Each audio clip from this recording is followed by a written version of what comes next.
Hello, hi, and welcome back to episode 4 of Cacho On, a Game Center CX podcast. Do you have to say that every time? I don't know. Still getting the hang of this, honestly. Did you do this voice over the first 20 seconds every time? What voice am I doing? Back to you. With me, as always, is... what's your fucking name? I had something prepared. Well, what's your name? You haven't said yours yet. I did. You just talked over me. Yeah. My name is Sam. Uh-huh. And with me is an escaped pervert, Jackson, who just before we started recording was trying to recruit me for a paramilitary organization named Foxhound. The Whole Patrol. Jackson, why don't you tell me a little bit more about that? Continue your sales pitch. So today we're looking at episode 4, season 2, episode 4. Not even going to play. Nope. No. Those holes will go unpatrolled. Anyway. All right, why don't you talk about your dumb shit then? Whatever. Okay. We're looking at episode 4, in which they play Konami WaiWai World. This is a game that was released in January of 1988. Sort of a back half Famicom game when they start getting good. It was developed by Konami, as you might have guessed by the name. It's just a platformer, kind of a Mega Man style choose your order platformer. I like this one. Looked fun. I do too. I would play this. I was gonna say that. Yeah, I think I might. I'm gonna find some time to. You're gonna have to emulate it. Yeah, but Never released here. unfortunately. Yeah. But so the conceit of this game is there's 6 stages. Each one holds captive a character from a previous Konami game. And you, starting with just Konami Man and Konami Lady, which you can switch between the two, have to go to each level and rescue one of the aforementioned characters. Mm-hmm.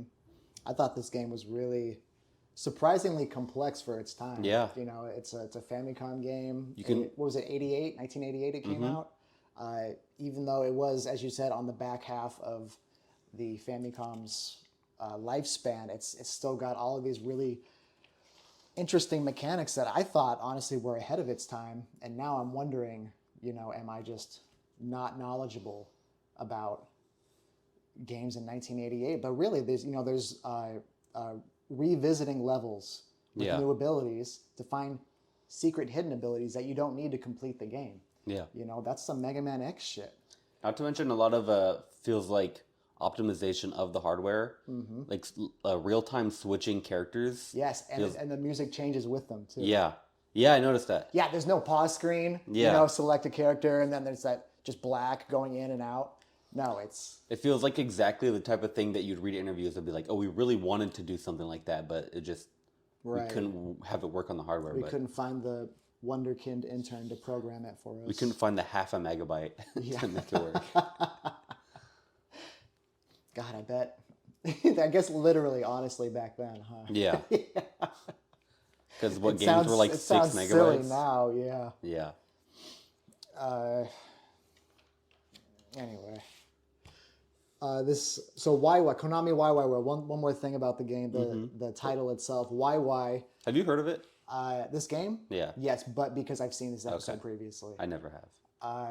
WaiWai as the translator, which is again TV Nihon, as the translator helpfully points out, is an adverb meaning to do something noisily.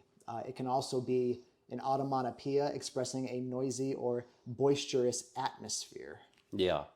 Tell me if you can tell that I looked that up and wrote it down verbatim. I can. Okay. But this episode kind of, at this point, they're really getting comfortable with the whole challenge being the main thing of the show. Mm-hmm. They really just kind of launch into it with not much fanfare. Right. It's like, all right, we're starting the game. Let's do it. But the first thing Arino says on screen, he says, I'm starting to hate games because of ghosts and goblins. He goes, I had a really bad time last episode. I've started to hate games. Yeah. Hello, my name is Shinya Arino. And I hate this crap. Just immediate trauma. You can see it in his face too. He's like, God, if this shit happens to me again. Yeah. But another thing is right when before he even starts, he says that the staff came prepared with not one, but 2 whole strategy Two guides, strategy guides. which he puts to great use. Yes, he does. Not. I thought so. He used it once. He used it.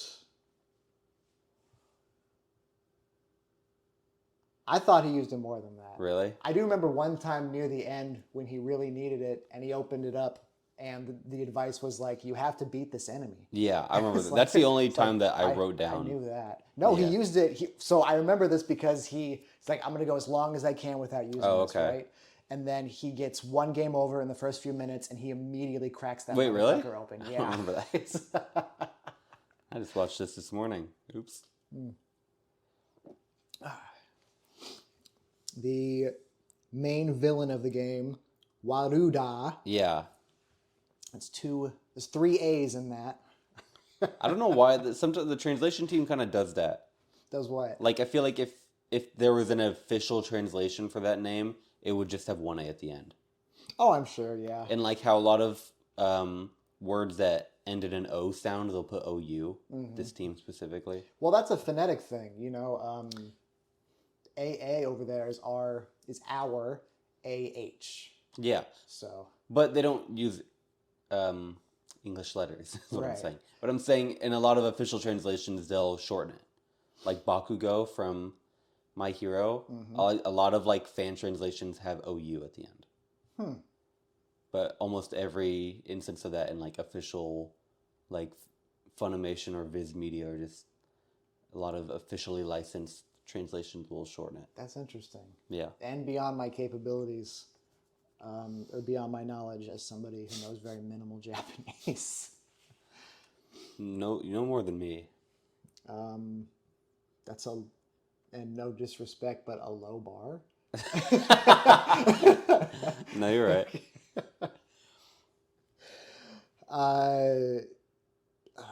Let's see. So he Konami man, Konami lady. Blah blah blah blah blah. Chop chop, little onion. We got a show to record. Yeah, sorry, you had something to say. You go ahead. I just said he kind of got a game over, and then on the first stage, sort of, kind of. Yeah, on the first stage, he's like, okay, let me change what I'm doing since I can pick my level, and he goes to find the Goemon stage because he likes Goemon, presumably. Can we go over the characters really quick? Yeah. They're really weird. There's some weird picks. Yeah, and I imagine in 1988 they didn't have a huge roster to choose from. In fact, I was telling you last week, this is sort of like Konami saying everyone is here. Yeah. And I bet in '88 that was true. And so here's who they got. it's Goemon. It's Simon. Yep. Simon Belmont. From Castlevania. The Third. Oh, from Super Pet Castle. No. It's not a character from Castlevania proper. Is Simon Belmont that you play as not like officially Simon Belmont the Third? In Castlevania, that's just Simon Belmont. But it's not like he has a secret the Third? No. There's Really? no Simon Belmont the Second. So this is just like or the Third. This is just Simon Belmont the Third who exists in Konami WaiWai World. Okay, weird. Yeah. Okay, Very so strange. Goemon, Simon Belmont the Third. That classic Konami character, Mikey from the Goonies. Mikey from the Goonies, yeah. Which I guess was the Famicom game. King Kong himself. Yes. It said in the subtitle, from King Kong 2. Which I looked up. King Kong 2, the game is called King Kong 2 Ikari no Megaton Punch. Naturally. Yeah. That's very funny. It's just Mikey and King Kong, just actual movie characters, New Line Cinema characters. And then Getsu Fumaden. Yeah. And Getsu Fuma being the character there. I guess that's a fairly popular Japanese platformer for its time. Yeah. Arena recognized it immediately. He's like a samurai guy. He called it nostalgic as he was playing through that level. And the last one, that's 5. Okay, yeah. then the last one is a Moai head. Not Maui. Maui? I think it's Moai. It's Moai, yeah. Moai head. Giant head with legs. Yes, who isn't from any specific... I thought he was from... His name was Moai Alexandria from Gladius. Yes, from that series. Oh, okay. From Gradius. I knew what you meant. Yeah, but the viewers might not.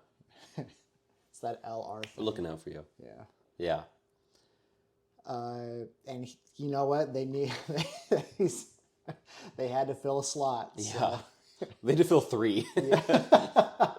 But so he goes after Goemon, he goes to the Edo stage. Mm-hmm. And he kind of is just a good call, I'd say. This one seems the easiest. Well, that's what he opened the strategy guide for. He did. He went to the Goonie stage and got his ass handed to him immediately. Yeah. He opened the strategy guide. He said, yeah, go here first. So he goes and he comes across like an enemy that's like a Kappa throwing things. And he's weirdly obsessed with this Kappa. He keeps just saying, it. he's saying, there's a Kappa. There's a Kappa.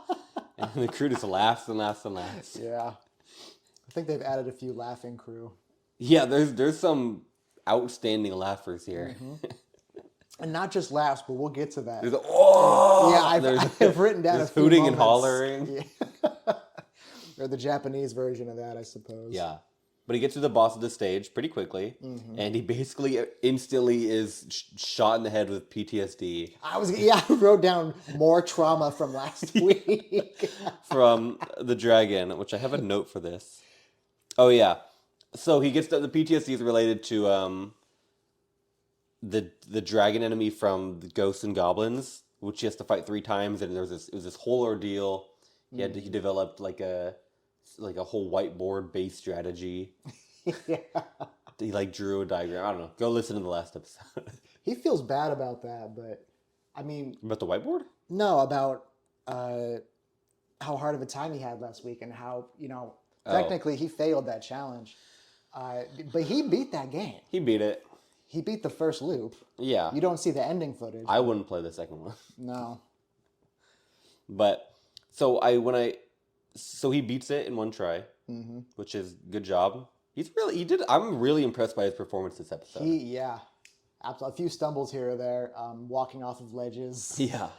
There's this one really funny moment later. We'll get to that too. But overall, yeah. So he brought his A game mainly because of what he experienced the week previous. Yeah. Upon defeating the dragon is my only Arena Y moment, which is very minor in the grand scheme of things, but the dragon drops a key on the ground. Clearly a key you're supposed to pick up, and he walks towards it and jumps over it and just stands in the corner for a second before going and picking it up. And that's not even that egregious. No, but just why did he do this? Why did he avoid the key and then stand for a few seconds and I can then think go about, maybe it's like, okay, if I pick this up, I have to leave maybe, So he wants to see what's over there first. Oh, okay. Possibly. Okay, yeah. It's just such a strange impulse to me. But I guess that is sort of the design mentality around those older games. Right. You did what is immediately your brain tells you to do. You lost out on some content. Exactly. Sorry, loser. Yeah, that is, I was thinking the other day about like video game vernacular. Not vernacular is the wrong word. Like the language of video game design. Yeah. And that fits squarely into that category, of a forced exit. When I pick up this item, the level's over. I better do all this other stuff. It's picking the wrong path, what you think is the wrong path first, because the right path isn't going to let you go back to the wrong path later, possibly. Yeah. Stuff like that. That's an instinct that is only taught to you and only beneficial for video games at this point. You can't learn it on Duolingo. It's a language you have to learn by playing. But everyone who plays games regularly is probably familiar with this impulse. Absolutely. Even if it's just like completing all the side quests before finishing the main quests, because you'll leave the area. Exactly. It's just that, but on like a smaller scale. Do you know anyone who's not like that? Do you know anyone who won't do everything before moving on? Not so much. I don't want to think of it as a binary. I mean, like regularly just doesn't give a shit about most of the stuff in a game packed with content. Just like, yeah, here's what I have to do. I'm going to get to the final boss. Whatever. Sometimes it's me. Okay. In what? The last time I can think of was Baldur's Gate 3. That game, I love the game. There's a ton of stuff to do. 99% of stuff you won't do in one run because you can't. Right. Just based on your character or choices that you make, whatever. And by the time, for those who are familiar, you'll know this, but when you get to the third act of the game, you're dumped into the city environment for the first time, and there's just shit everywhere. Every single person you talk to opens up a new quest. And I had been binging the game pretty hard for like 2 weeks. I remember this. And I was very fatigued at this point. I'm like, let me press on the main thing, and on a different run, I'll address the rest of this side stuff. Right. And I also did that with No More Heroes, which the side quests aren't plentiful. It's mostly just getting money. You're just doing little jobs. Mm-hmm. And I found myself, when I played that game, the most fun part of the stages and the bosses. So I just would do the bare minimum in terms of jobs they needed to do, and then would go fight the bosses. Okay.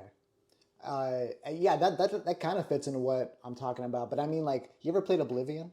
No. This has been on my mind lately. Never played any because the remaster came out. Oh, so you don't know what the Dark Brotherhood is, for example? No. Okay. Well, there goes Sorry, my perfect example ruined by my shitty code. No Elder Scrolls. Great, thanks. I mean, like, for example... That's kind of how I was with Ocarina of Time. If you had never... I want to get back to that. If you had never gone back to all that stuff in Baldur's Gate 3 in the third act, you know? Which I didn't. I never went back and replayed it. Oh, okay then, yeah. I asked and answered. Oh. Okay, yeah. It's just a long game. I just have not been up to the task of playing it again. Yeah. Personally.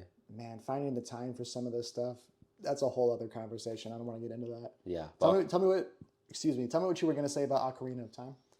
Well, I played through the game pretty quick because you were kind of tracking my progress because you were excited that I was playing it back like 2 years ago. And my fault. Your fault? My fault. You said I was playing the game really quick because you were tracking my progress. No, okay. I'm just saying. And no, I know. Okay, I know, yeah. And at the end, I said, "Wow, that game's pretty short." And you said, "Well, you didn't do any of this stuff." And I said, "I guess I didn't. I really just did the main quest. I did do the like trading up thing." What an asshole I am. Well, you were right. Christ. I did kind of say it as though it was like, "Oh, this game's kind of empty," which, to be fair, I didn't do. I would just kind of run back and forth between the places I need to go. Right. In '99, I did the horse thing. That was... is the horse thing required? That was a stuffed game. No. Okay. It's not? Question mark? Getting Epona? Oh, wait. Maybe. Because of Gerudo Desert. I think the horse is required for something. You're right. Epona. I'm going to act like I don't know Epona's name. And the song. We all know the song. Yeah. Actually, it's a big conglomerate of Ocarina of Time. Yeah, I can't pick out the song in my head. head. But we know that she has one, or he has one. She? Epona? Epona. Is it she? Is a she, yeah. Okay. All horses are she's. Good to know. Horse fact. Only some of them are named Epona, though. Right. All right. God, where was I with this? Oh, yeah. In '99, Ocarina of Time, that was the amount of content in that game was considered a lot. Yeah. But playing it when you played it, it was like a year or two ago. Mm-hmm. I don't blame you for a lot of it's. I don't want to say outdated. Obtuse. Yeah. A lot of it. It doesn't contribute very much to the main game. Yeah. It's just you see something you wouldn't have. Mm-hmm. Which I guess is very in the tune of this show, which the goal is to see the final screen. Which this one was a letdown. I hope we remember this conversation when Areno does play Ocarina. Does he? He does. Ooh, yes. Exciting. I can't wait for that. He does dip his toes into that generation a little bit. And increasingly as he runs out of games to play on the fucking Famicom. That makes sense. Yeah, I'm excited for that. Yeah. So the N64 would kick his ass. Yeah. All right. That was our Ocarina of Time tangent. He saves Goemon. Yeah. The thing about this game, once you save a character, you then have to basically do the entire level backwards to go back to the teleporter. Which I thought was cool. You know what else I think is cool? The amount of lives you have is the amount of characters you have that haven't died yet. Yeah. So you have a rotating roster. Mm-hmm. So if you're at the end of the game, you have 8 lives, essentially. Yeah. Which we'll get to that. That'll yes, we will come actually, yeah. Actually, right here, actually, because Goemon died, I think, on the way back. Yeah. And so he spent 30 minutes grinding enough of the game's currency in a level to go back to the hub, bullets, yes, and revive him. Yeah. Very forward-thinking for Reno. Honestly, yeah. I was impressed by this. I think I even wrote that. Yeah, I did. Next up, I believe, was the Castlevania stage. This is where he does that. Because he dies on the stage as Goemon, and he wants Goemon. Oh, okay, I see. Well, he's here now. Yep. He's doing okay. And then... I noticed that here the narrator... First of all, they call... The translation just shortens character to Kara. Uh-huh. Which I don't... Which is kind of weird. Is the narrator saying that? Because sometimes they do say character, like, in English. I wonder. Also, I noticed the narrator here shortens he just refers to the game as Konawai. I saw that too, yeah. It's kind of cute. I wonder... I wish we had somebody here who actually spoke Japanese. Because we have nicknames for stuff too, you know? Yeah. Shortenings. Like Ocarina of Time, for example. That's OOT. Yeah. But how often are you saying that out loud? Never. First time. First timer over here. Long time listener, first time caller. He reaches the stage's boss, Tadpole. Oh, God. This might be an Arena Y. And upon doing so, reaches what they're calling a game over nightmare. Yeah. He enters a game over nightmare. Which I don't get, because this thing looks incredibly easy. It does, right? Yeah. It has one attack. Or sorry, two, if you want to count jumping each direction a unique attack. Like, Reno, move out of the fucking way. Literally, all it does is... He jumps. Like, go under him, Reno. All it does is jump at you. So, of course, once you're in the middle of the screen, it'll jump over you and then jump back over you. Yeah. And it won't change its arc, or if it won't like try to land on you. It'll just it has a set arc. It's not charging at you. Also, it's a very weird design. It's just basically a frog with like a tall head, and it has one eye. I feel like it fit pretty well into the visual aesthetic of Castlevania games. Yeah, it's even just a little. Even if I can't remember that specifically being from a Castlevania game. Yeah, it was just grotesque enough, just like offsetting enough. But it's kind of weird because Castlevania feels like it tends to lean towards like universal monsters a lot. Or at least things very adjacent to. Definitely. Like a dinosaur monster or like a skeleton or Frankenstein and a little impling. I definitely remember a lot of that in the earlier games. And I haven't played a ton of the later games, but I know through osmosis. They get more monstrous. They run out of monsters. But in they run out of Universal movies to take monsters from. You think in 1938 or 1988 they were 1938? No. So, yeah. Good point. Maybe they were just like, oh, it's a frog turned monster, but it doesn't really read as that. Right. It's like black. Maybe they're trying to fit it into like the visual aesthetic of the rest of the game. They're trying to find a middle ground for everything. Yeah, that makes sense. Between Castlevania, Goonies, Goemon, Another thing about the Castlevania stage, this might just be because the stairs is kind of a mechanic in the whole game. Mm-hmm. The famous Castlevania stairs, which you literally can't do anything on them except go up and down very slowly. But all the stages kind of, I don't feel like they captured the unique style of the representative game at all. No, not necessarily. It's a good imitation. I didn't get Castlevania, or I didn't get Dracula's Castle from the Castlevania level. Yeah. I think that's a good analogy for, the fact that we're playing as Simon Belmont III. And Castle Dracula's undergone some renovations. Well, I mean, it's just like, it's a knockoff. Yeah. It's an imitation. Yeah. It's not bad, like those words imply, necessarily, but... It is what it is. It's less exciting. Yeah. While Arena's in Game Over Nightmare, we cut over to the... Tecmo Game Collection. Excuse me, Tecmo Game Collection, right. Some cool stuff here. A lot of stuff from future challenges. Yeah. While he's in Game Over Nightmare, we leave him in that momentarily as we enter the Tecmo Game Collection. Yes. A lot of cool stuff in here. And in fact, a lot of stuff from future challenges, including one from this season, Solomon's Key. That's coming up in a couple of episodes. The game looks cool.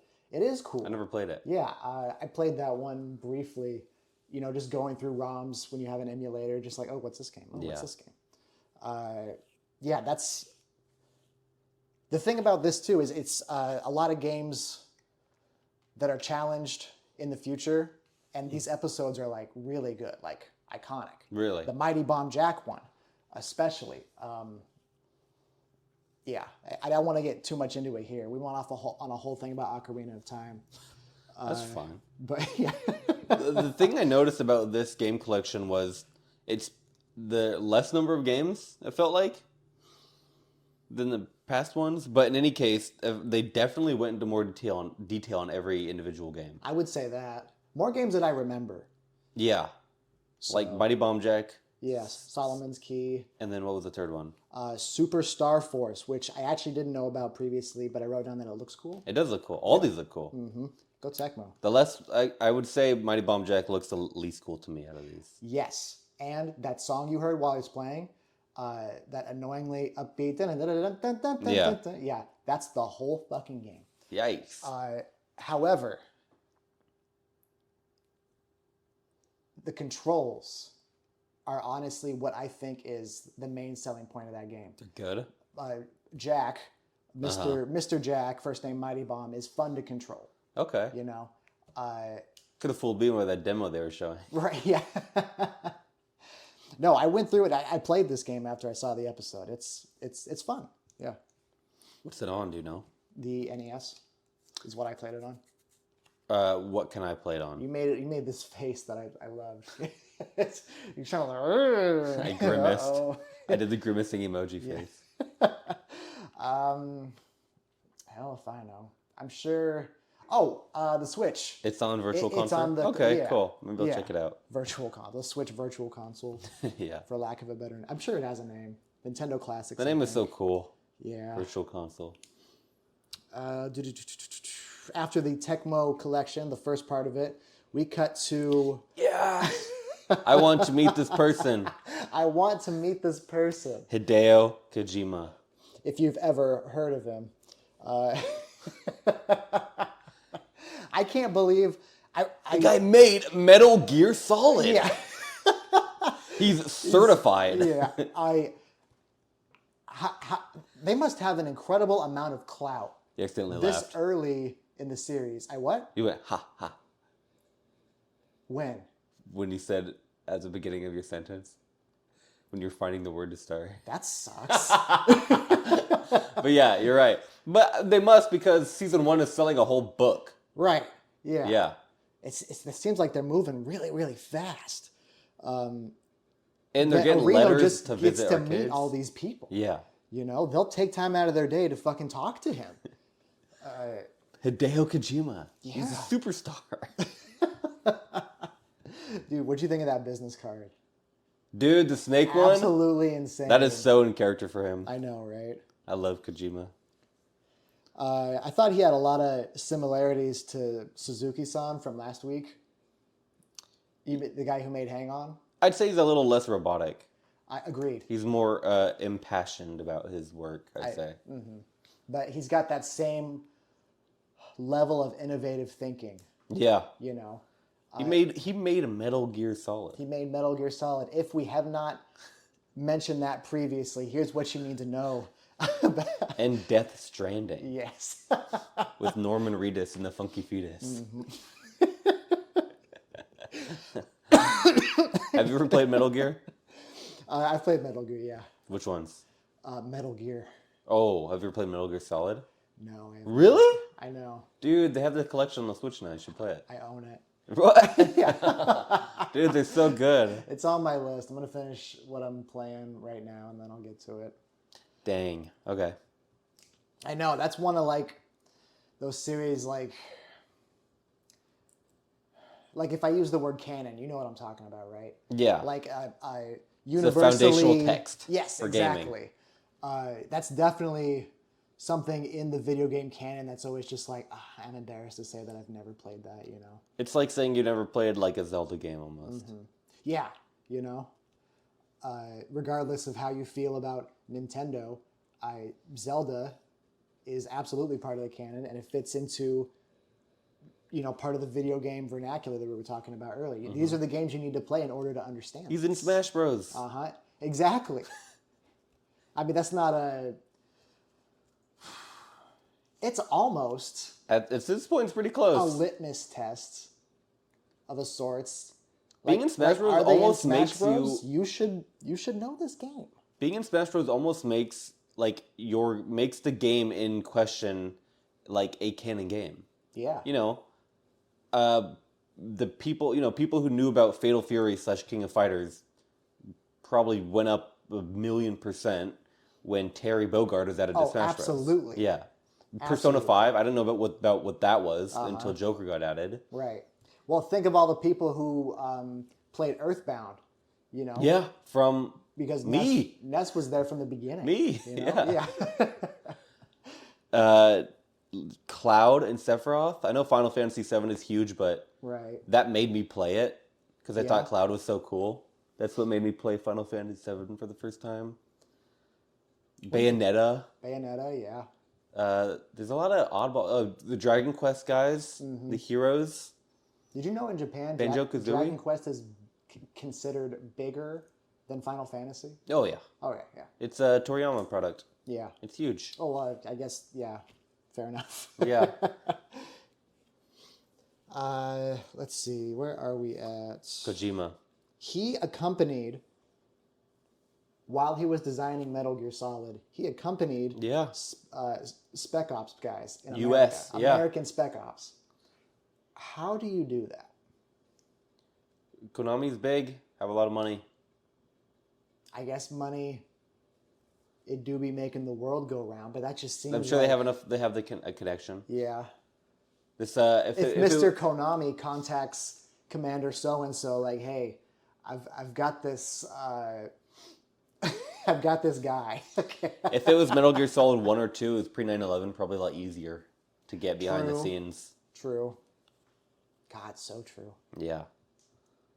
So I've heard. I was born I can't after imagine that in today's military. Right? And without saying too much of myself, that's something I know a little bit about. This guy's making a video game. Can he learn how you shoot your guns? Exactly, yeah.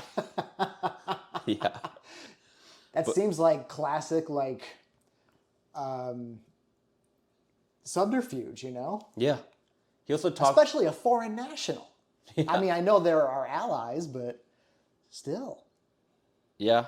I mean, it's with their history. They're not even allowed to have a military. By allies, I mean people that we call Sorry, they're not allowed to have an army. Yeah. They're only allowed to have a defense force. Did you know that? Yeah. That's crazy. But he started the interview by saying he wanted to be a movie director, Kojima. But then he couldn't. He thought it was boring, or he thought the job sucked. But games were kind of booming at the time, so he said, I bet, this will probably take over movies. Yeah. This is somebody who saw the potential. Yeah. And in a way it has, I would say. Yeah. In a way he was right. Oh, absolutely. I mean, the fact that so many big things are being made as a result of video games. Like, The Last of Us is airing right now, and people love that to death. I haven't seen it, but it's based on the game. But it's also kind of a roundabout, because a lot of these big games take inspiration from movies. Yeah. Last it's just that, and that's art. Metal Gear takes huge inspiration from movies. Oh, 100%. And that's art. Art is stealing from your peers and making it your own. Yeah. And steal has that negative connotation, but it's just what it is. Yeah. You're also right. Yeah, Fallout, huge show. Arcane, massive show. I love that show. I hate League. A lot of video game movies being made right now. I barely played any League, but I love Arcane. What else is coming? They're working on a Street Fighter movie, I heard. Yeah, Mario came out. Oh, yeah. Sequel. Sonic, they Link's got 3 of them. Sonic, and a TV show, Knuckles. Yeah. Yeah. A Minecraft movie. Oh, my God. Way better than I thought it was going to be. Still pretty bad. Yeah. I wouldn't call it bad. I call it fun, but I'd call it horrible. Do we have this conversation? Yeah. I feel like we did. Yeah. Oh, yeah. That's for off mic. Okay, yeah. It's a 10 out of 10 popcorn movie. It's about a 1 out of 10 movie. Not that my kids know that. Not that my kids don't want to go see it again. And is it still in the theater? It is, yes. What? Yeah. Came out last Maybe it was this month. I don't know. No, I was taking one of my children to the movies last week, and it was between a Minecraft movie and the new live-action Lilo and Stitch. Oh, boy. And God, I wish I had gone to see a Minecraft movie again. Really? Jesus Christ. Lilo and Stitch was that bad? It was, and I'm a big Lilo and Stitch fan. But they sucked all the fun out of it. No Gantu, I heard. No Gantu. What's the point? Yeah. We are way off topic now. I feel like I am forgetting a game movie that's coming out soon, though. Oh, they made a Devil May Cry Netflix show. True. Castlevania as well. Same people. Both are bad, yeah, but... What? Castlevania's not bad. It's really bad. Have you played a lot of the games? I would say so. A lot? Yeah. Well, there's a lot of games. That's true. Hold on. So Some like the DS era ones. Yeah. No. It's. No. I mean, it's just so bad. Okay. It's not good. I just think it's a bastardization of the source material. The same complaints I have with Devil May Cry. All right. I'm willing to get on a tangent about this. Hold on. Okay. So I haven't seen the new Castlevania Nocturne. I haven't either. seen that. I understand that takes place from draws inspiration from a lot of the later games, though. Richter, obviously.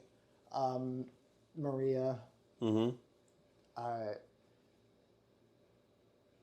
In what way do you feel? So I guess I had always assumed that the original Castlevania series took a lot of its inspiration from pre-Symphony of the Night. And I guess that's just something I inferred. I know there's elements from future games in that series, like Isaac and Hector, for example. Yeah. But I think just the tone it got all wrong, and they got the characters wrong. Especially Alucard. Okay. Yeah. I really don't like what they did with Alucard. He's also too skinny. He's buff in the games. He's the son of Dracula. The tone I can see. Yeah. I think if you have It's problems a Reddit show. If you have problems with Alucard, that, I'll even give you that. Especially fucking Trevor, Oh. he's very much a I drink and I know things sort of character. They give each other Dreamer's face all the time. Yeah.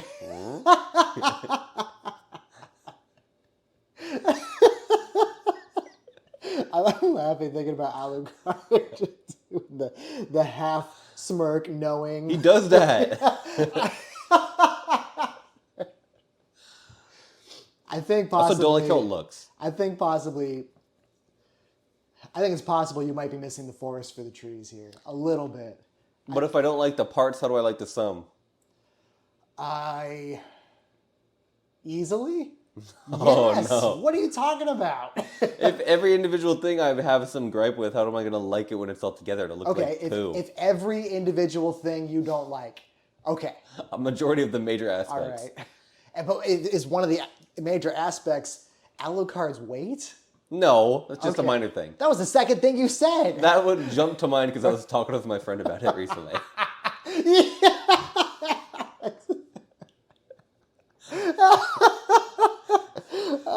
But the show, I don't like how it looks. It's like Invincible. Everything looks like it's like a robot until it gets to the the high budget action scene they could afford. Yes. Yeah, I'll give you that too. I'd say make it all look good or don't make the show. That's why I like Arcane so much. The whole show looks good. I think there's a lot of art that would never get made if it And had this, to be. I would have been fine if this never got made. Okay. It's my point. If Castlevania never got made. Make the Balatro show. Okay. All right. Yeah. I see where you're coming from now, at least. Yeah. Anyway, Kojima, which is how this started. He said he wanted to be a detective in LA if he I wasn't know, making right? games or Solving movies. exclusively murders. Yeah. Because he loves Columbo. Right. Yeah. Oh, that's also big in Japan, by Yeah. the way. Yeah. Yeah. Maybe you might have told me that one. Maybe. You were my little brother, who is also kind of obsessed with Columbo. I'm not obsessed with Columbo. I meant like him and Japan. Oh, I okay. guess. Yeah. He's into Columbo. He is. Yeah, he is. You know Steven Spielberg directed a lot of that? No way. That's how he got it started. Yeah. Oh my God. Okay.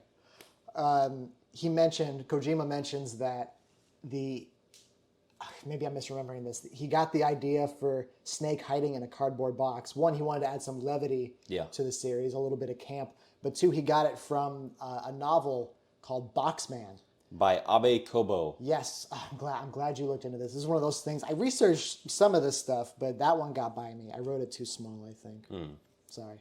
Tell me about Boxman. I got to know more about Boxman. You know, I looked it up. First of all, I looked up the author, Abe Kobo. He was born in 1924, died in 1993, age 68, from heart failure. Under his Wikipedia, there's like significant novels, and Boxman was the only one listed that wasn't a blue link. I couldn't read on the book itself. Really? So I can't tell you much about the book. I could have probably done more research, but I was kind of in a pinch for time. But I'm a level with you. I watched it this morning as well. Yeah. Yeah. He described, or his style is described as like is very modern in its sensibilities, but kind of in like Franz Kafka, in that it's surreal and often nightmarish, and it's kind of focused on an individual. Really? So I think it's really interesting. Ooh, But that is definitely the type of thing Kojima would like. Yeah, honestly. I also noticed during the Kojima segment, it showed a clip from Metal Gear Solid 1 of Snake breaking into the DARPA chief's cell, and it was using the English voice. I heard David Hayter's voice in that clip it showed. With the Japanese subtitles. It was interesting. Yeah. But then later, they showed clips from the game that were definitely in Japanese. Like there was the promotional... What the hell? Where are they getting the clips from? I don't know.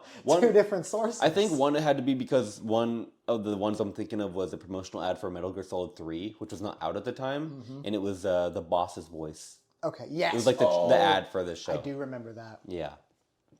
I can't have two bosses. If I had $1. Yeah. All right. We get back to the challenge segment here, and at this point, I know The king. in my ongoing obsession with the King's difficulty ratings. So far, we have been 2-star difficulty across the board. Yeah. This comes up again in a little bit. So I just want to make a note here so we have a base to reference, all right? 2-star difficulty across the board so far. The whole game. Yes. Also, I want to say that his little quote after the interview before it returns his game. Okay, sorry, but at the beginning of the episode, his little quote was, "I want to meet Kojima." Which I don't blame him. But then after this interview, when it ends... I fucking hate Or Kojima. no, it doesn't end. They go back to the interview later? I don't... Yeah, they go back to the interview later. Yeah, but when they go back to the challenge, he says, "Arino, hurry and proceed." Yeah. Get a grip, man. It's not your show. Fucking royalty, man. With his little... He thinks it's scepter. a show, you right? Yeah. You'd be nothing without Areno.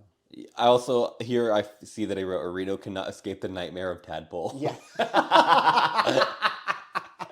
Yes, that's right. We go back and we find Areno still in Game Over Nightmare, fighting Tadpole repeatedly. I don't remember how he breaks through that. I only remember the aftermath. Do you remember? Did you write down how he got through it? Yeah, he's on Goemon. Uh-huh. He has 1 HP left, and he just kind of gets the timing right of hitting, backing up, and then backing forward. That's very Because the tough thing about this is, even though you're not in contact with the tadpole, when it jumps over you, it'll kind of clip your head. So you have to kind of back out a few steps before he jumps. I like that. But he did it. He did it. And when he did, the whole room... Whoa! Yeah, they were very impressed. But he got Simon. The text coming up on screen goes, shing! Yeah. With the red text with the glimmer on it. Yeah. But he unlocked Simon. Simon the Third. Simon Belmont the Third. Maybe they did that because the sprite is different because it has to be smaller and he looks squished. He is in official artwork for this game. He is a kid. Really? Yes. Oh my god. Okay. Yes. Asked and answered. But he uses the whiteboard. He does. On his own. I wrote that writing down a password is so nostalgic. He also wrote a memo to himself before that. He did? He wants to come back to the castle for the mantle for Konami Lady. Yeah, that's right. Which I don't... What is that? Is that like a helmet?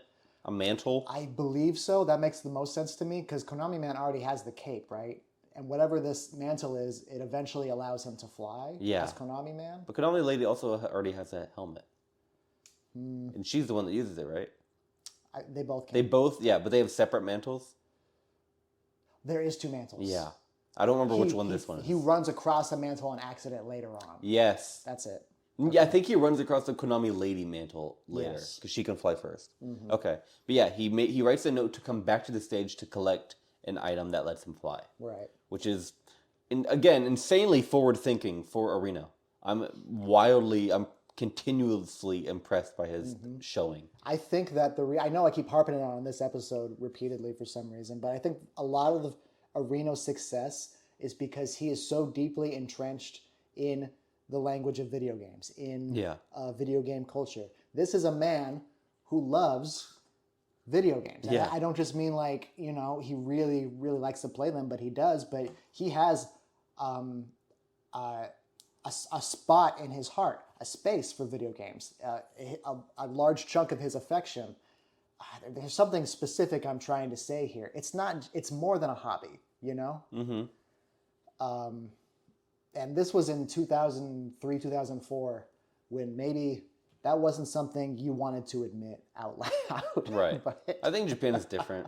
Yeah. It's always been different. Arcade culture. That's true. I mean, business salarymen are going to the arcade after work. Right.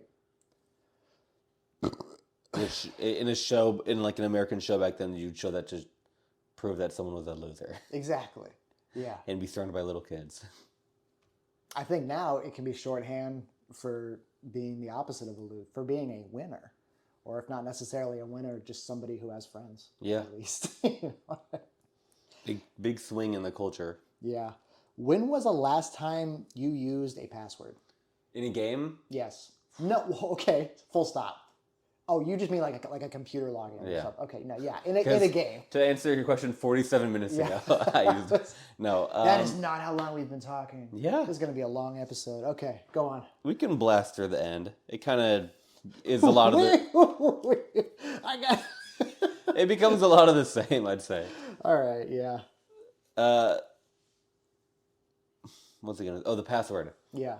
The last time I used one, I don't think I've ever used one. Ever? Because every time I've played an old game like that, it's been on a system that has like rewind or save states. Did you ever play the Mega Man Legacy Collection, PS2 or Xbox, GameCube? Yeah. Yeah. You ever use passwords on those? No, I just beat them. And you never had to use passwords to continue? No. No. I mean, I would just. Me either. Just wondering. Just a question. Well, was there no save functionality in that? I'm good. I'm good at games too. So we're both good at games. Was there no save functionality in that? Not that I remember. I remember using passwords. Not to I didn't look up how to skip the game and be ultra powered at Wily Castle. Right. I think I would just. I wrote down passwords so I could continue. I never did. I think I would just play it in one. I think I was just good and had no problems. So I think I would just. I don't know. I would always have the time to just beat it all in one sitting. So I would just kind of grind through every game. I also didn't play every game in that collection. Mostly just 2 and 3. Okay. All right. The main one I'm thinking of is 7. The collection I'm thinking of is 1 through 6. I never had the later one. 7 wasn't on that collection? No, there was 2 different collections. One and it had 7, 8, and then X something. Well, X1, X2 maybe. Also, I'm just remembering it's not the Legacy Collection; it's the Anniversary Collection. The Legacy Collection came later. 2 different collections of the same games. What? Okay, I might be thinking of the Legacy Collection. Okay, the first because there was 2 Legacy Collections. Yeah. And the first one did just have 1 through 6. Okay. So that is the one I played. Yeah, we were that age at different times, at wildly different times. I'm remembering now. So. Yeah. Okay. Whoops. Moving on. The last time I used a password was probably then. Oh, okay. Mega Man is the last time I can remember. I'm trying to think of games that use passwords. Now, recent games, and the only one that came to mind was Vampire Survivors. Oh, yeah. Insofar as you could unlock things with passwords. Yeah. Not take you to a certain point in the game. but if you don't want to do all this stuff, and Vampire Survivors, if you haven't played it, is in a subgenre. It more or less invented called bullet heaven, which you are the bullet hell. Yeah. So you're in heaven, and there's hundreds of unlockables, and so you can enter passwords for that. I didn't use it, but my son does. He likes to enter the passwords to get stuff and then go back with the stuff and do the challenges. Yeah.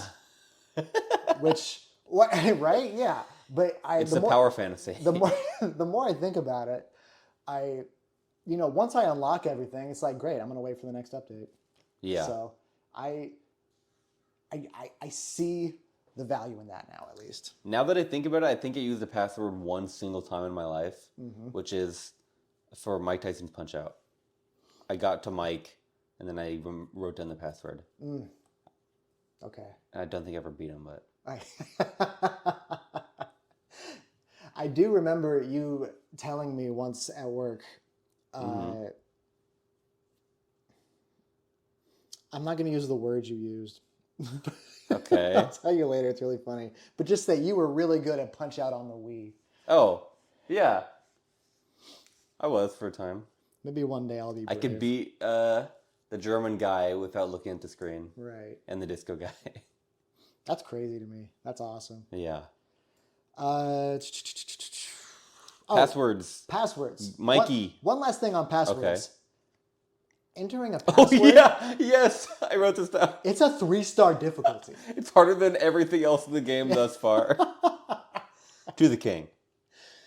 I'm going to lose my fucking mind, man. Maybe they're counting it like remembering it. I don't know. Because I can see that being pretty hard. I think because they talk about like if he gets it wrong or something. Yeah. I don't know. But anyway, he saves Mikey. He saves Mikey from the Goonies. I wrote because I don't think they said the Goonies before. They just said, "Oh, it's Mikey's stage." Right. So I wrote it was in the top right Goonies stage. Yeah. I said he saves Mikey from the Goonies. Okay. Very weird. Yeah. Reno has completely mastered the character change. He's in prime form. Oh, absolutely. This is a quote. He's finding... that came up on the screen that I wrote down. Yeah. Reno, he definitely found his groove by this point. You mentioned a little bit ago, we could probably blast through the rest of this because he kind of does blast through the rest of this pretty quickly. He's employing top tier strats like that character change. Yeah.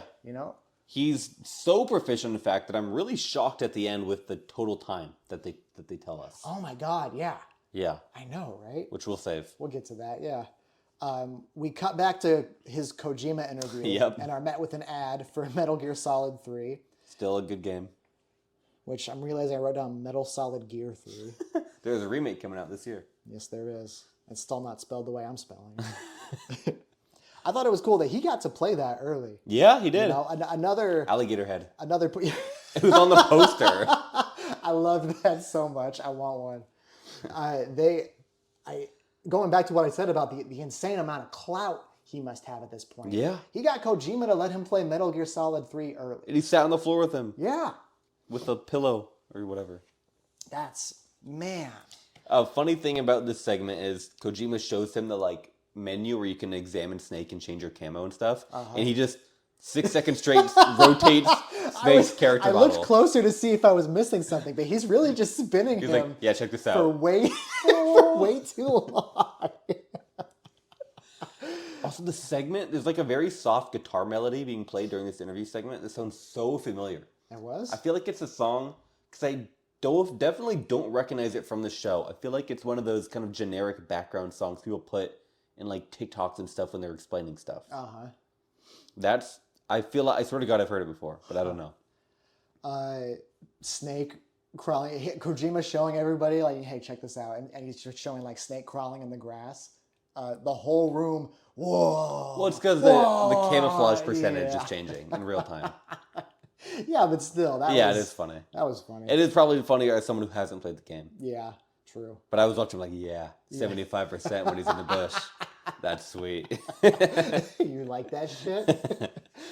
But so we cut back to the interview, and Kojima's talking about what's important in a game, And the first thing that comes to mind, and immediately too, is he's talking about controls feeling good. Yeah. I mentioned that a little bit ago with Mighty Bomb Jack. I think entire games are held up by that notion. Yeah. Spider-Man 2 for the PS2. Mario Odyssey. Yes, games that feel good to play. The inverse is also true. There's games that are great, and I'm not going to say they're held back because they're still amazing games, but games that are kind of infamous for how they play. Croc on PlayStation 1. Tank controls. Right. Resident Evil 4. Yeah. I know, I mean, once you get used to it, it's fine, but I know a lot of people have a lot of trouble with that game upon first playing it. Yeah. Yeah. Especially if you're not used to it. Mm-hmm. That's a really good point, actually. Yeah. I would say it's not to a direct inverse degree as whole games being saved by, or being, great games being brought down by bad controls. Right. But it's still, a factor. That does exist. Yeah. That inverse, yeah. Did you have something else to say about Kojima? His quote. His ending quote? Yeah. Go for it. He says, games are a study about people. Oh, I do have one more thing about Kojima. Yeah. He said the most important thing is games feeling good, which is kind of ironic for anyone who's played Metal Gear Solid. Very, very rough and counterintuitive game to get used to the first time you play it. Yeah. Really a pain to play. Well, I mean, there also wasn't anything like that. Yeah. As well. Still isn't. Right? Yeah. Games are a study about people. That's such a cool quote. It is cool. It's very Kojima. Oh, yeah. It's way better than games have sound and visuals and you can play them. That sucked. What is that dude's problem? When I think about games being a study about people, I think there's two different degrees to that. Internally, what is happening to the characters in the game, but also externally, what kind of people are playing this game, how and why are they playing it, stuff like that. It's kind of the same, very similar to Yu Suzuki with the Hang On game. Yeah. Yeah. Where he said it interested him how a kid was the first one out of a group of people to play Hang On, and then everyone did. Uh-huh. Yeah. There's definitely what's the word? Shared mindset. It's a college class you take. It's in the social humanities. Preliminary? Oh. It's a study of different cultures. Anthropology? Anthropology. There's an anthropologic. Anthropologic? See? Yeah. And? Anthropologic. Anthropologic. I think that's it. Anthropology. There's that aspect of it to consider. Yeah. As well. We cut back to the Tecmo game collection. Oh, yeah. I only wrote down Ninja Gaiden here because... Which is called something else. What was it called? I think it's called like Ninja Senketsu or something. I didn't write it down. I believe it. Yeah. Which, as you know, that was the episode I showed you. Yes. When I pitched this podcast to you. Uh-huh. So you know that's a very iconic episode that's coming up. Yeah. Or not coming. I don't know what season it is. First 5 or something. I don't know. In the long term, it's coming up. Yeah. I didn't write down anything else from that game collection. I don't know if you did. I didn't write anything on any of them. Oh, okay. I just thought, they're interesting. They're not of note to me, but I never played any of these games. I think that's cool that I'm better at this podcast than you are, and I'm taking the gooder, best notes than you. Yeah. What do you have to say about, what are your thoughts? I would agree fully. You don't have any because you didn't take any fucking notes, Jackson. I did write that Enter Sasano. Enter Sasano. As soon as we come back from the game collection and the interview. I thought slightly before that, I thought Arena was going to experience one of his pitfalls here. I wrote down here, I thought Arena was going to experience one of his infamous, pitfalls. He was going to get stuck here. Mm-hmm. There was something that killed him like 5 times, and he's just like, maybe I should give up. Yeah. I guess I can't. Oh, well. Yeah, that was funny. But that's when that man appears. No. I'm sorry. One more thing. One more thing? Okay. He gets past that part. The crew. After making an unforced error, walking off the edge, and everyone's yelling at him. Ah! Yeah. They really are. Reno smiling at the screen, still playing. The people are mad at me. Yeah. I even wrote here, the crew is much more lively in this episode. They're yipping and yawping. Yeah, they are. But that's when that man appears. When that man appears. In italics in the subtitles. Enter Sasano. Enter Sasano. Who, oh my God, this was it for him this episode. Yeah, all he did. So I guess ring the bell for AD MVP, because that's all he does. Yeah. He's barely on screen, he barely says 2 words. He brings the joy card again. Yeah. Which is just, again, a Famicom controller with a turbo switch. Well, Sasano-san. Which for those who don't know, a turbo switch basically makes it so whatever button it's assigned to, when it's being held, will instead of acting as though it's being held, it'll act as though it's being clicked at an inhuman speed. Mm-hmm. Yeah. This helps him. Yeah. He can proceeds. Can kick faster, can launch things faster. Right. He proceeds pretty quickly again after receiving the joy card. So quickly, in fact, that I didn't write down anything before he collects all the characters except Boss Conger first try.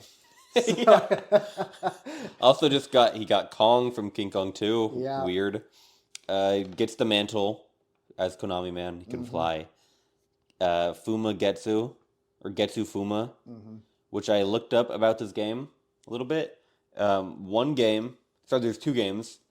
First one, it was 1986, I think. Similar gameplay to Castlevania 2.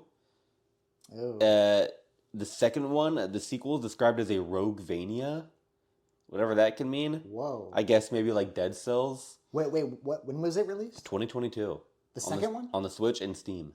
What? Yeah, very weird. Whoa. It's called Dream Dynasty or something.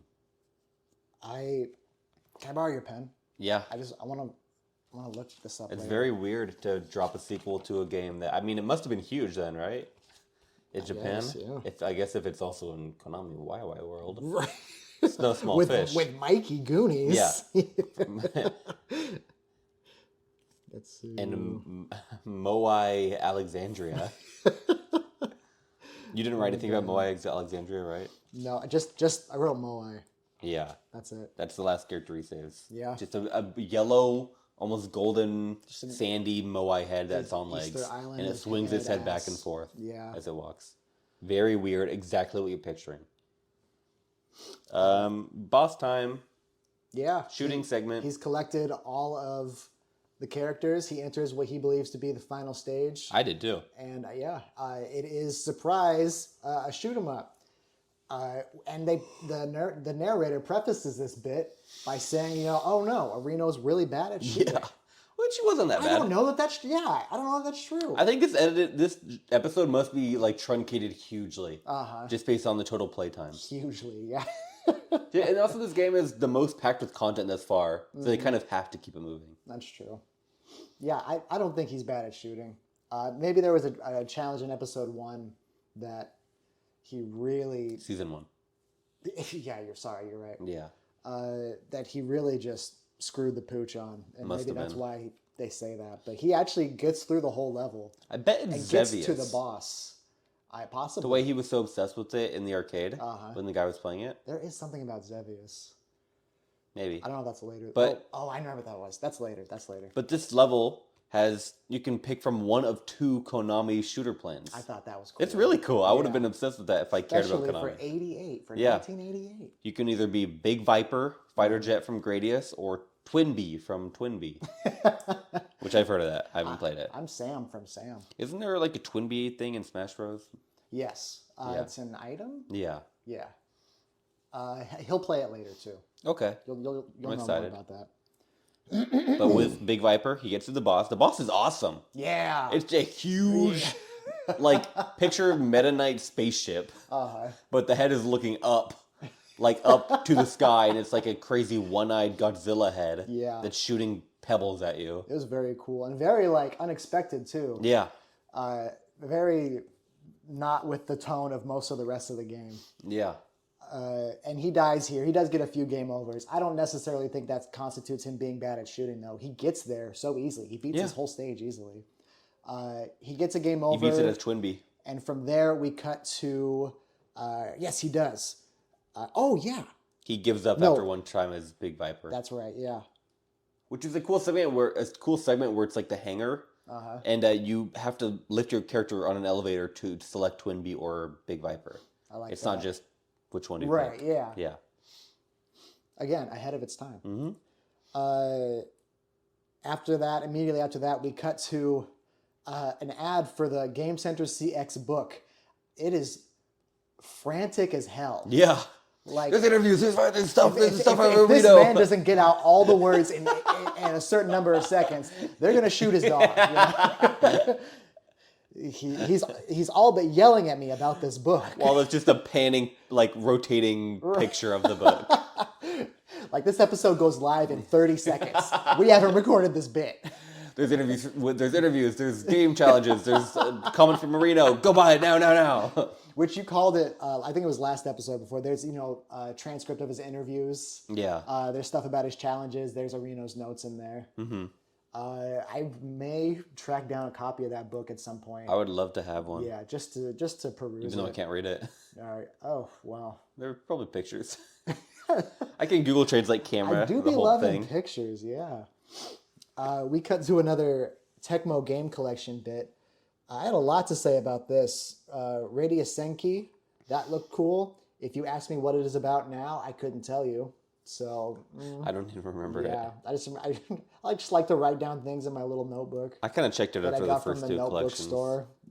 I don't know how you could check out of this next game though. Gallop Racer. Oh yeah, this one I remember. I want to play this one. It looks fun. Fucking too. And man. the voice when the you are the best. You are the fastest. It's a Japanese woman that very very rough English. You won. You are the best. You are the fastest. This game is a game about... I forgot to talk about it. Yeah. So excited. It's a PS1 game about... horse jockey. Horse jockey. It is horse racing. Yeah. And it looked like breeding them also. Yeah, maybe. About lineage as well. And apparently this is a series. This was the start of a series that's still being made to this day. Really? Yeah. Following that, it was Monster Farm. very famous, or as we know it here in America, Rancher? Monster Rancher. It's real Monster Rancher, hell yeah. I am, and maybe you know this about me, forever enamored. I will always forever be enamored with Japanese PS1 aesthetics. That is, I'm sure a lot of that's nostalgia. I was a kid in that era, but that's just the coolest shit to me. It's cool. Where it still has such a low pixel count, you can practically count the pixels, but it's still 3D. Right. All the textures are pixelated. Uh-huh. But it still looks great. Yeah. Games that, especially with the very decisive art style, still look great. I think we're about to experience a hard pivot back to that. I think a lot of ways we've already experienced a soft pivot back to that. A bunch of indie games are copying that style frantically. Absolutely. There's that big one that came out last year, Crow Country. It's kind of a top-down, like, horror game? Yeah. That didn't play it, but it's the aesthetic. Yeah. The same way that pixel art was the thing for like 10 years. Mm-hmm. Yo, God, for too long. Very like high detail pixel art. Yeah. I kind of like that one more. Like I like if you're talking it was about like Celeste. yeah. That is a good looking game. Yes. Shovel Knight, I feel like it was a great imitation, where it still feels modern, but it has a retro aesthetic. I'm not talking about like Shovel Knight or Celeste that I'm tired of. I'm not talking about that art style, but just like, when the indie game boom happened, circa 2008, circa Fez, circa Super Meat Boy, and then pixel art was everything again, and it was everywhere. That's what I'm exhausted of. Yeah. Really low effort. Yes. Stuff. Yeah. Yeah. Minecraft. We cut back to the last stop. We cut back to the last section of the challenge, wherein we discover that the last boss was not Waruda, but the last boss is rather inside of Waruda's body. Yeah, and cool. So he lands on Waruda and enters his body. and basically kind of brute forces his way through it. Yeah, they really don't touch much on this stage except for the white amoeba, which are Is that the thing that almost touches butt? No, these are the little gels that grab you and won't let go of you. Yeah. Those look like a pain. Little Metroid Hate that. things. Yeah, but then there's a thing that is like a big thing with tentacles that is.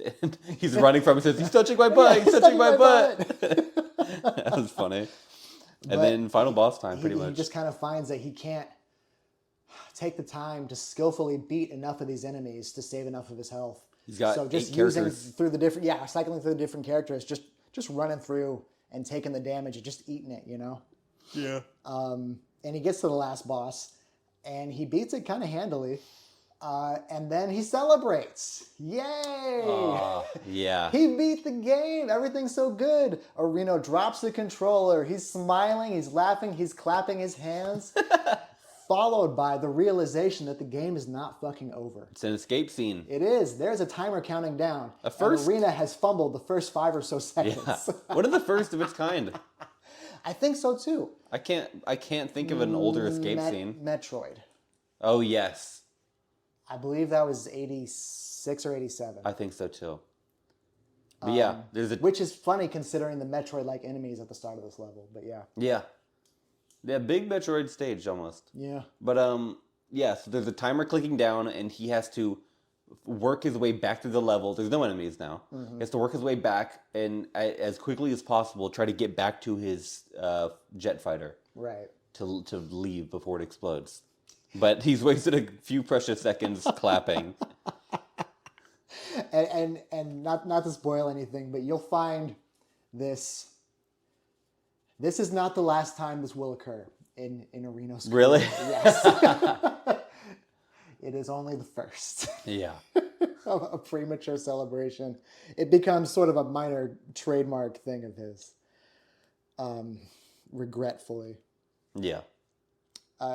He's running. He's going upstairs. He's making a couple wrong turns. He's got 5 seconds left. He gets to... He's on the last set of stairs.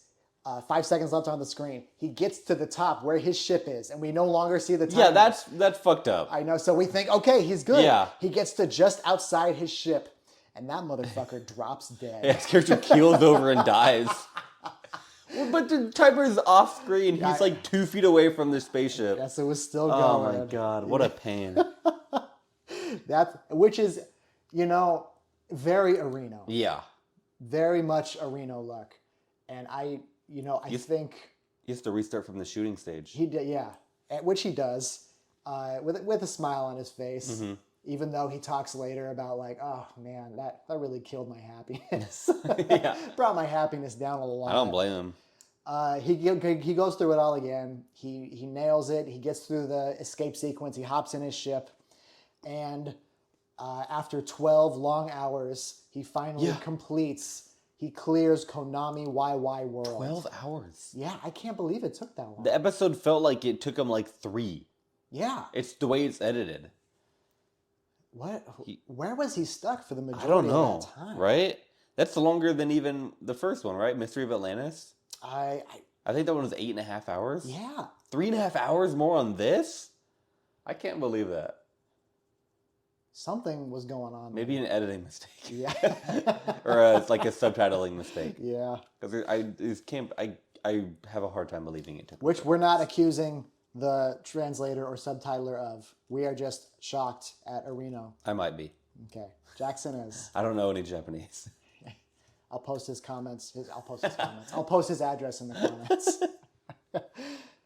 comments. This episode finishes out with a guilt trip from the king to go to the book signing event. Yeah. He said, I'll be real lonely.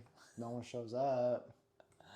Sure hope someone goes to the book signing. Someone buys my awesome books. So I'm not lonely. I bet he's not even in the fucking book. I bet he didn't even show up on account of he's not real. He's a pixelated sprite. But he has maybe 10 seconds of screen time every episode. Yeah. You know who's the real king? Reno. Fans of Game Center CX and of our show. Of Cacho on. No one's brave enough to say it. Yeah. accept me exclusively. Yeah. Please don't also say it. I'm That here will to take agree. away from my valor. I agree Thank with you. the sentiment. Thank you. I am too scared to say it. Okay. I know this to be true. Yeah. Many people are saying this about you, not saying the thing I'm saying. Anything else No, before we have to go? I think that covers it. Join us next time on episode 5, where we'll be covering a game we talked a little bit about in this episode, Metroid. Really? Really, really. I didn't know that. I'm excited now. And following that, Solomon's Key. What? Yeah. We'll see you then. Okay.